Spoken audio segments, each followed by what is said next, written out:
Okay, so we're going to get started. Good to see everybody. I'm excited that you're here with the Spec Fiction panel. It looks like we also have a little bit of other things going on in our mix too, so that's always kind of fun. I was surprised. I went to the Realm Makers conference last year, which is the place to be if you're writing this genre, and learned about all of the different genres that are within speculative fiction. So before I went to the conference, I was like, I write speculative fiction. And then when I got to the conference, I'm like, I write speculative fiction. And they said, which genre? What? So I learned a lot about that. But anyway, welcome everybody. Please put your questions in the chat as we go along. We want to definitely answer those. My name's Julie Dearyan, and I'm excited to host this panel. And I've got a couple other panelists. One of our panelists, Daphne, could not be with us today. If you have questions for her, I'm going to put her email in the chat for you, and you can email her. She's had some health issues this week, so pray for her. Okay, we'll get started. Let's start with you, Betty. I don't think you're quite writing books about science fiction, but I'm excited that you're part of our panel. I know that you are a fellow Ohioan here with me, so I'm excited to have you. Yeah, thank you. I always enjoy being here and talking about and hearing about all of the things that are going on with people. Yeah, I don't write science fiction, but speculative, yes, because for me, the word speculative means anything that doesn't imitate reality or have you go outside of the realms of reality. And so I love writing about that because I love writing about the supernatural, and the supernatural definitely does not fit the realms of reality, whether it's in the Bible or whether it's in people's lives. How do you say a miracle? When a miracle happens, a leg grew, it's like, how does that happen in reality? Only God can do that. So I love writing these kinds of things in the Christian speculative realm, because this is how heaven will be. It'll be all kinds of stuff like this. So anyway, that's my little spiel for join the genre. That's great. Thank you, Betty. All right, Mark David Pullen, you're going to tell us a little bit about yourself. Yes, hi. So I'm Mark David Pullen, and I write middle grade science fiction fantasy, fast-paced action adventure novels. Talking animals, monsters, robots, things like that. Cool. That's awesome. All right. Betty, you didn't tell us really kind of how what specifically that we're talking about in this panel. What book are we specifically talking about with you? Okay. Well, this time we're talking about this particular book, the Ohio Trail Mix, which sounds like, what has that got to do with anything? But a group of us, there are 5 of us that are in the Ohio Christian Fiction Writers group that wrote some short stories about the Ohio Trail that branched off the Ohio Trail. But after that, other than the fact that they connect to the Ohio Trail, they kind of go wild and crazy in different ways. And so I wrote a novella in this grouping of books, and it's called The Mask. And it's about a special empowered mask that was given to King Solomon for a wedding present to his wife, the Queen of Sheba, and gets passed down generationally, coming through Africa, coming through the Civil War over with slave trade to America, and then ending up in modern day, affecting and all the way through affecting lives, because the mask actually supernaturally brings out things in people. So that's kind of the story. Oh, sounds awesome. Okay, that's very cool. What about you, Mark? Oh, we got some questions here. Okay, Mark, why don't you go ahead and tell us a little bit about your book and how you got started in writing? Okay, sure. So my book is book 1 of a series. It's The Oasis King, book 1 in the Oasis Chronicles, and it is about 3 young boys in search of adventure, and they find it when they're mysteriously and magically swept off to the Valley of the Oasis, a strange and primal paradise. And while they're there, they come in contact with a lone hunter and his dogs who are stuck in conflict with a malevolent stranger, a green-skinned man from another time and place. And so that's the book. My journey to becoming an author is actually really interesting. So I am by trade an a blue collar worker. And it's kind of a bit of a legacy in my family, so there's nothing wrong with that. But when my son was born, I wanted to do something special for him, so I sat down and I wrote him a story, and this is that story. So Wow. I had no intention ever of being an author. I sat down and I wrote this story in about a month. It took me a month to write it, and it was 25 pages in a loose leaf binder. And I Mm. wrote it, I have a laptop. I wrote it using my iPhone and a Bluetooth keyboard. So this story, and all my life I've struggled with finding a calling. I've worked because I've had to, and when I sat down to write this, I felt a tug on my heart. So there was a very real spiritual connection when I wrote it. I felt very in touch with God, and I looked at my wife, and I remember thinking, like, this may be it. Like, I've always been a daydreamer, and I've always, sought after escape. I'm a child, I'm from a broken home. So I've always sought escape from the realities of, and, the harsh world growing up, things like that. And so for our anniversary that year, she sent me to the Colorado Christian Writers Conference via Zoom because we're mid-COVID now. Okay. So I had been writing, quote unquote, for about 6 months now. And when she sent me with two appointments with agents and one appointment with an editor. And I was excited, but I was also very realistic. I'd been barely writing for 6 months, and I'm talking to people that have been writing for 20 years and hoping to get published. Both agents were not excited. No, thank you. Move it along.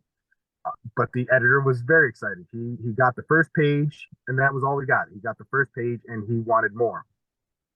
So I sent the other 24 pages to him, and he enjoyed it, but he said, "This is way too short. No, no, thank you." So life goes on. I'm a new father. I'm married. I'm juggling work.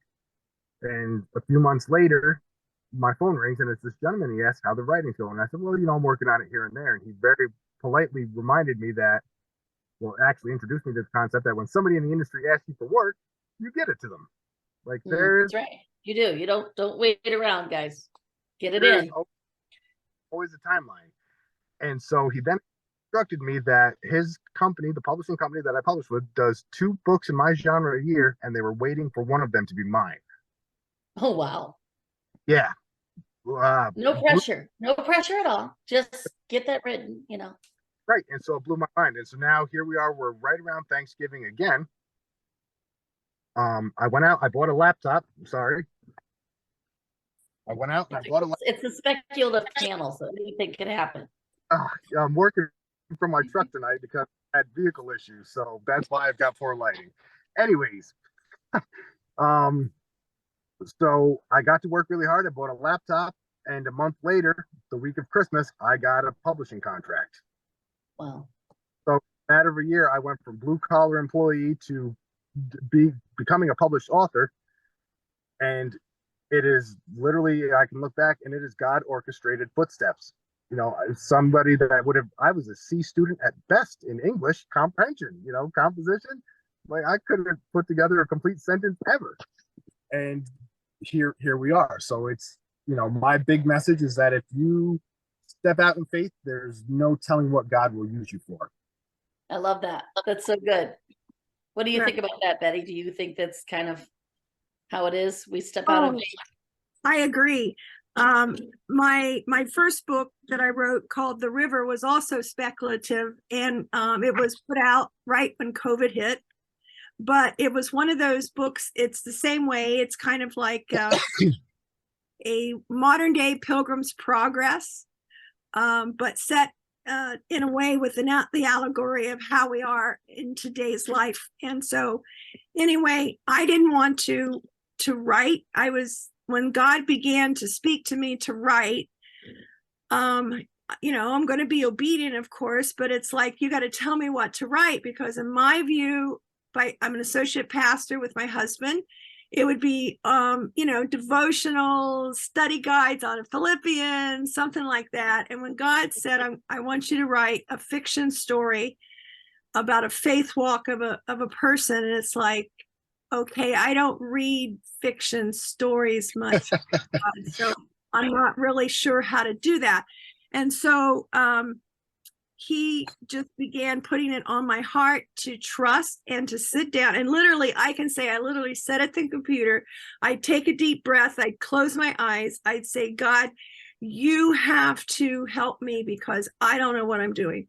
And he began telling me the story. And I literally just typed what he told me.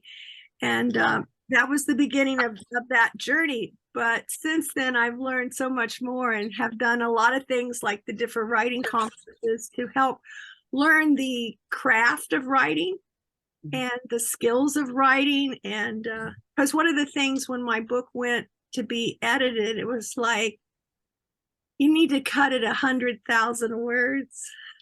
Wow. You're very writer. You have a lot of words. I tend to go on the shorter side. But I was like, okay, how do I do that and keep the story? And then the editor also said, well, I love this part. Tell me more. And I'm like, I'm confused. You're wanting me to cut all these words and here you want me to add words. How do I do this? And the advice was, God will help you figure it out. And he did. But I love, I'm just interjecting on that thought because I love that, you know, this is what happens with editors when they start looking at our work. It can feel overwhelming. And they say, cut this and that. And you feel like, wow, I don't know what to do. I don't know how to cut my darlings and all that stuff.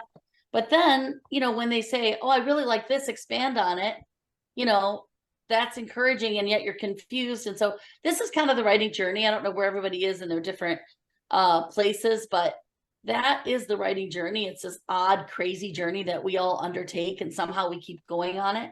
Let's look at some of those categories that are in the speculative fiction category, because I think it's important that you know that when you send your stuff into your editors, what is the type, the actual genres that those editors are looking for. So, you know, the fantasy is kind of the number one, you know, your maybe it's not really, I think Lord of the Rings and C.S. Lewis, those are considered fantasy, but maybe low fantasy because they're kind of set on the earth. You know, they still, there's elements that are supernatural but it's still in a place that we can recognize. Does that make sense? And my book, Sky Tribe, is set on the earth. Though she comes from the sky, from the clouds, is sort of, she's not really an angel. But she comes to the earth for a mission, has a body, never had one before. So there's elements of supernatural in my story, but we're on the earth. You recognize things. Okay. So the fantasy, like low fantasy, high fantasy are kind of some of those genres in there. Of course, there's the horror genre, science fantasy, science fiction, superhero fiction, that kind of thing. There's apocalyptic, I can't even say it, fiction, alternate history, dystopian, gothic, lost world. So there's a lot of different types of speculative fiction, and it's important that you do that. Anybody jump in with a question about or let us know what you're writing, what kind of genre or what kind of specific speculative fiction you're writing. Or are you writing something like what Betty's doing, where she brings in the supernatural into her work, and that kind of thing? It sounds like, Mark, that you are writing, I would say, would you consider it low fantasy or high fantasy? Or I'm not sure because I haven't read your book yet. I can't wait that's to. quite all right. Yeah. You know, it's that's kind of hard to answer because I can see a little bit of both in there, if that makes sense. I would like to think it perhaps falls somewhere in the middle. I know. Yeah, maybe. Yeah, I would say probably in the middle. Grade. So a lot of the middle grade stuff that we're seeing, and then of course like the Hunger Games, those kind of things, those are like dystopian, right? It's our world, but it's a dystopian world. And Michael, you said, I find this interesting because I always thought of speculative fiction as being futuristic and only futuristic. And that's not true. I mean, it can certainly, a lot of those genres are futuristic. I mean, think of the Jetsons. Yeah. You know, we're living in the Jetson world, except we still don't fly from place to place easily. You know, you still have to go to the airport. So that seems depressing. But, you know, a lot of those things were futuristic, right? and that was another world. But think of Lord of the Rings, or trying to think of other books that I've read recently. A lot of fairy tales they're taking now and kind of changing them, tweaking them, making the characters stronger, more interesting. And those are set in a world that you could recognize, but there's certainly elements of the supernatural.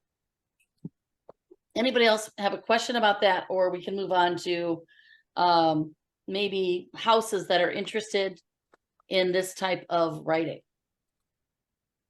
Does that sound good? Okay, so with Mark, when you talk to an editor, it's because you went to a conference. Yes. So if people have not done writing conferences, that's really big. Betty, you've been to some writing conferences, right? Right. And I've been to quite a few myself. So those are really important, and it's important you find editors there that are interested in your type of book, and how do you do that? Well, you need to go to their websites, and you need to buy the books or read the books, or go to Libby, or I can't think of the other one right now. I'm using Libby for my library app, and find out those books that they write. Hoopla, thank you, Sarah. Those type of books, who's publishing them? And the big problem we're having in Christian fiction really is a big problem with speculative fiction. The libraries don't know where to put these books. Mhm. Okay.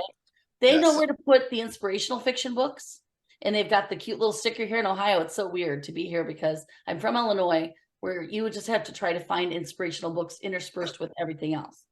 But here in Ohio, in my libraries, we have this cute little sticker that says inspirational. And I love that. But when it comes to these genres, the supernatural genres, the dystopian that are written by Christian authors, I feel like they're hard to find in our libraries because our librarians don't know where to place that. And so that's kind of an issue we have going on with that. But Bethany House, they do some of this. I can't think of the one that's with Realm Makers. What's Steve Lobby's? He doesn't own it anymore. Oasis owns it. Somebody jump in.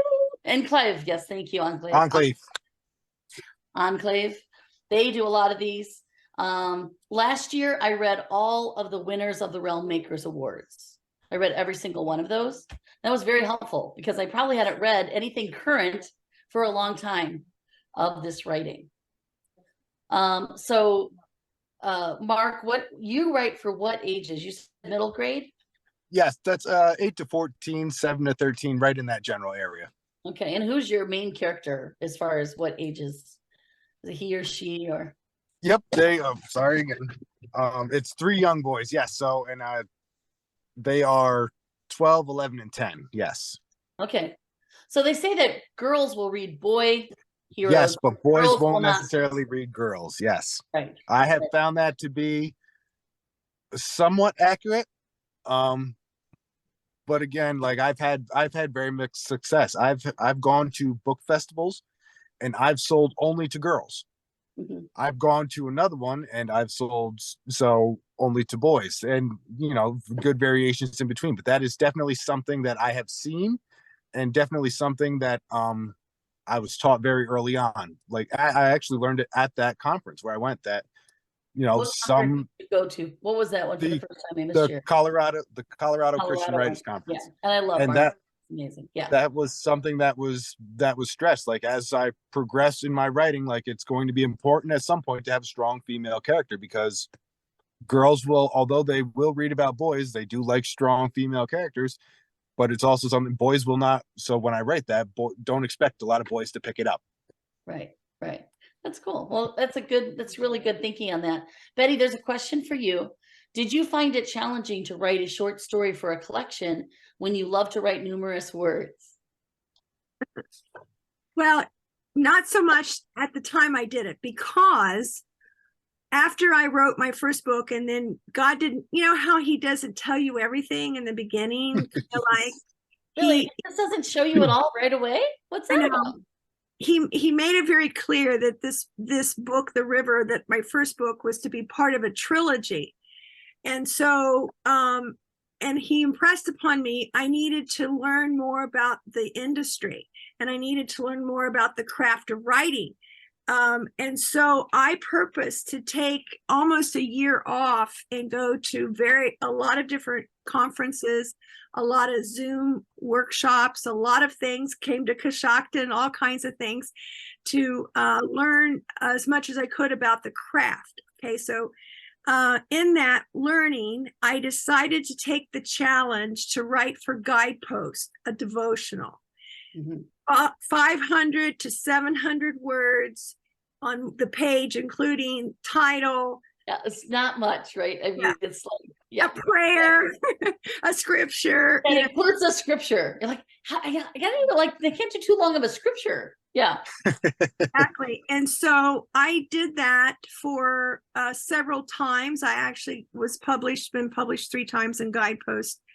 And so I did that purposely to learn how to write tight, as they say, and learn how to give up my wordiness, because I have a lot of that. And I have so many of those words that, like, so, yes, that you put in, and to learn about myself in that way. And so there you go. I learned how to write tighter. And so when it came to writing the short story, this novella, it went pretty easily because of that. So yeah, it was something that I learned to work at to get that way. It didn't come naturally. Well, and I'm really impressed, Betty, that you were willing to do whatever type of writing you needed to do to learn the craft. And I think that that's something that's hard when you're a newer writer. You come in, you're so excited, and you just really only have one project that you're pitching, and it's hard to give that one project up. And so it's really good that you have been able to, adjust and do that. And I also think, Mark, your story is encouraging, because here you had 25 pages and you were able to make it longer, and you were able to make it still interesting, and so that's something to be said too. It's kind of, the Lord is always, showing us ways to improve. Betty Boswell says, every publication I've had has been through a contact I met at a conference or workshop. So yay, Ohio, she says, yay. Okay. Well, since we're out of Ohio, Cindy, and a lot of us are from Ohio. Okay, so yeah, it is true. So if you have conferences you're interested in, I know there's a Blue Ridge conference I've heard rave reviews on. I've been amazing to the Right to Publish conference. Realm Makers, all of you should be at Realm Makers. If you write speculative fiction, it's the place to go, and it's an amazing place. And I've never seen so many men at a writers conference, and so many young people, so exuberant, so excited about writing. And the banquet is one will never forget, because everybody dresses up as some character. Everybody, pretty much. You feel like an outsider if you don't dress up. So lots of fun. Okay, we have a question for you, Mark. I have heard people critique the idea of a strong female character, claiming that the stock character can often be unlikable, too invincible, etc. How do you try to avoid the common criticisms of the character type? And I'm assuming it could also mean a guy could be too strong, but I don't know. Heaven forbid we say a woman is strong. Okay. Yes, go on. I think vulnerabilities, everybody has one. And so the easiest way for me to overcome that is they have to be, if they're unlikable because of how strong they are, they have to be covering for something. They're compensating in some way. They're trying to make up for where they do fall short. And that's why it's very important to know how to write a good character arc. You have to understand that your character, everybody has hurt in some way or another. Everybody has a skewed view of reality because of what's been done to them, what's been said to them, whatever. And so your character has to go on an inward and an outward journey when you write your story. And so if you write that bold, strong character, they're bold and strong because they have some form of weakness that they're trying to cover up or compensate for. And although it may not necessarily be, you may not see it right away, they may not see it in themselves. It's something that as a writer, you get the joy of laying it out for everybody. Yeah. And so that I think is the easiest way that I can overcome that. Everybody has flaws, and most of the time we are trying to cover up or compensate for them ourselves. So it's real life. I love that. I love that. And I think that that really is a secret to strong characters. Donald Moss had done, of course, he's the king of all of writing about that.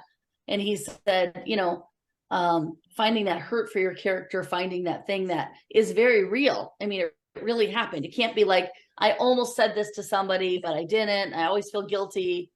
Or it can't just be like this kind of loose thing. It's got to be very concrete. Something that happened to that character at some point that is keeping them from either fulfilling their potential or keeping them to be on too strong of a arc towards another thing, Yes. or the pendulum swings the other direction. So that's so good. I love your insight into that. Anybody have questions on that kind of idea within the books of speculative? And we have another one. Betty asks, Betty, you serve as a minister. Where does your writing fit into that ministry? Well, in all my work that I do, I come at it as I'm a Christian first and writing a second. Mhm. So it can make a difference, I believe, in how I write the storyline, because a lot of things can be considered Christian, and I don't want to be like derogatory here in any way, but some Christian books, they're Christian books because they don't have a lot of sex or cussing or whatever, but they're just good. They're moral and they're good.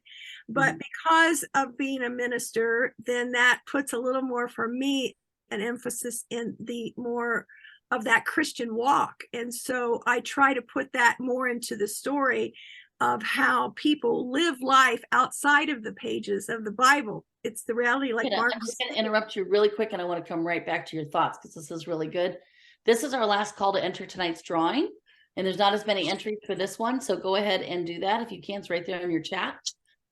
Paige is posting that, so let's make sure we do that. So that's going to be exciting. And Betty, you being a minister and being in this world of ministry, which my husband's a pastor, and so I understand. You know, you see everything.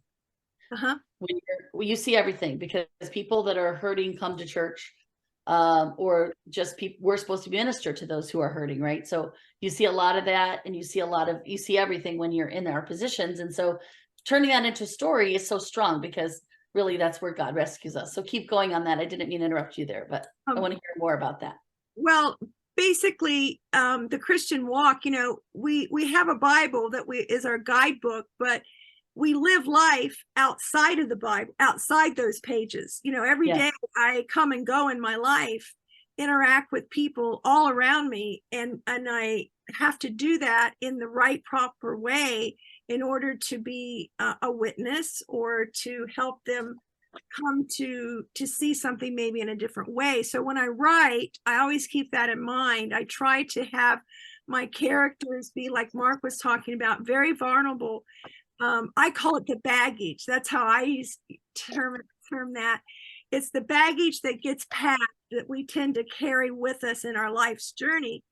And sometimes it gets packed by us and our choices, and sometimes it gets packed by other people and what they do to us or how they deal with us. And so that kind of comes back around to Mark's thought about there's something that's happened at some point, and that characters are full of all those things and all that baggage. And and the reality of it is that there is, through our Christian faith, the power to get through those things to another dimension, to another side, to another place, so that we can live a better life, or a life in forgiveness, or whatever it is that's been done to us. And so I try to write with my characters the reality of that they may struggle with forgiveness, but eventually through, you know, their walk, they'll come to that place, because that's how it is, you know. That's great. Okay, so that's really a great thought there, and I love how you're weaving that together with your writing. Sarah said Christian versus clean. I'm assuming you mean what are some publishers that are taking clean fiction versus Christian? That has been one of my problems with the book I wrote. Tyndale, of course, does publish also this genre, but Tyndale tends to want more strongly, like very much, you know, you write on, where is this character on the arc? Are they at salvation? have they, you know, do they read the Bible every day? Do they read the Bible once a year? Are they a Christmas and Easter Christian? You know, where are they on the spectrum? And your character is supposed to follow this arc. And then so, you know, I was rejected because I wasn't quite there in my book from them. And then another publisher rejected me because I had too much about God in my book. So I think it's Mountain View Publishing. I should have written this down. There's a couple of these that are out there. They were at Realm Makers. They are publishing clean books. They have a Christian element, but it's meant to go to the young person out there who is looking for a good, clean read, and it's supposed to bring him to the Lord, but you know, it's not so strong, hitting him in the head with a hammer. Mm-hmm. You know, it's just a little bit more gentle. So there's several publishers out there that also are looking for that genre and looking for your book. So maybe you write that, go for it. You can go to the Realm Makers website and also look up these publishers, and that's a great place to do it. Okay. I think somebody said, I write romance. Hope said, I write romance and attended this panel just because I had attended all the others, just to be supportive. Thank you, Hope. We love supportive people, I suppose. But I so enjoyed this session. Thank you. And then Betty, for either participant, what was your experience with big and small press? Unfortunately, we are at the end of our time. So I really am excited we can let them answer that question while they're okay. Yeah, so thank you. Sorry to jump in and interrupt, but wanted to make sure we do have time for that last question to be answered. That is a good question. Okay, so who wants It's a very good question. So Julie, I am going to step back out and allow you to direct them to answer it however you wish. Okay, thank you, Yolanda. Sure. Could you just repeat the question? Okay, so the question is, what was your experience with a big or small press? You kind of answered it a little bit, but maybe they want more specifics, like when you know, did they help you with marketing? Did they with the book cover design? Sure. What was the editing like? Those kind of things. So my experience has been very positive. So I'm published with Morgan James Publishing, and they're something of a hybrid publisher. So they do the marketing for me on a very large scale. So they get me into bookstores. They're talking with, you know, people on the business end. So the marketing, you know, I do a lot of in-person marketing. I do podcasts, I do school visits and things like that. A lot of word of mouth things, whereas they're much more on the business end. But they've been great. They designed my cover. They designed the entire layout. I did have to find my own editor. That a lot of companies make you do this. I had to find an editor that edited in their style and did, you know, the layout of the book the way they wanted to. But it's been a very positive experience. And again, like we discussed, conferences are important in this, I think, in this industry, because they put you in contact with people that you don't necessarily get to meet on the day-to-day basis. So you're not going to get to meet editors face-to-face. You're not going to get to meet agents and publishers face-to-face. And so that's why I think it's very important that you attend at least one, because it's, especially for you know, for us as believers, a good Christian conference, you're going to get fed spiritually. Mm-hmm. You're going to hone your craft, your God calling craft, and you're going to learn things that are going to benefit you across both platforms. That's wonderful. Yeah.